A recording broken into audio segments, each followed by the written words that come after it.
Iti Damdamag Cordillera kaunaan a Carrot Festival 2026 iti Bugyas Benguet, Maramrambakan. Sports Center iti Kamjanhay, pagnumaran dagiti atleta para iti sports tourism.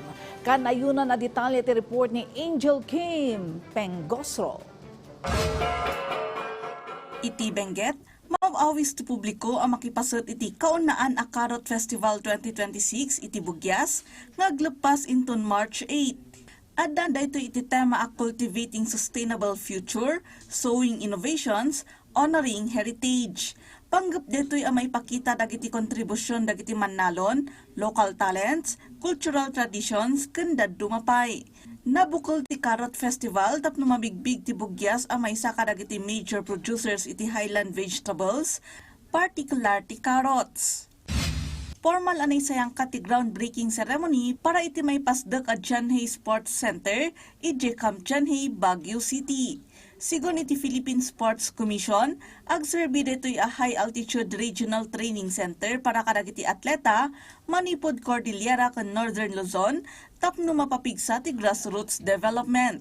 Naidisenyo ti pasilidad para iti naduma-duma nga indoor sports, kas iti basketball, volleyball, futsal, kandad dumapay. Panggap na dito'y ang makompleto iti uneg ti 12 aging 16 months. Iti Kalinga, naisayang katmutlaan ti groundbreaking ceremony para iti panakaypasdak ti Kalinga Cultural Center and Museum. Naponduan iti 73.5 million pesos ti theater. Bayat na naponduan iti nasurok 98 million pesos ti Cultural Center and Museum.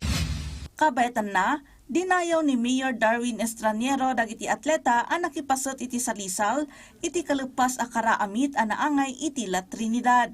Nagunod ti Tabuk City ti maikapito a pwesto, no sa dino 37 atleta ti qualified nga agturong iti palarong pambansa, a maangay iti Agusan del Sur inton Mayo ita atawan. Binalakadan mo ti mayor dagiti masaknan nga opisina, aso kimatanda dagiti posible awagas tapno mapasaya at ti rankings iti syudad para iti masungad a kompetisyon.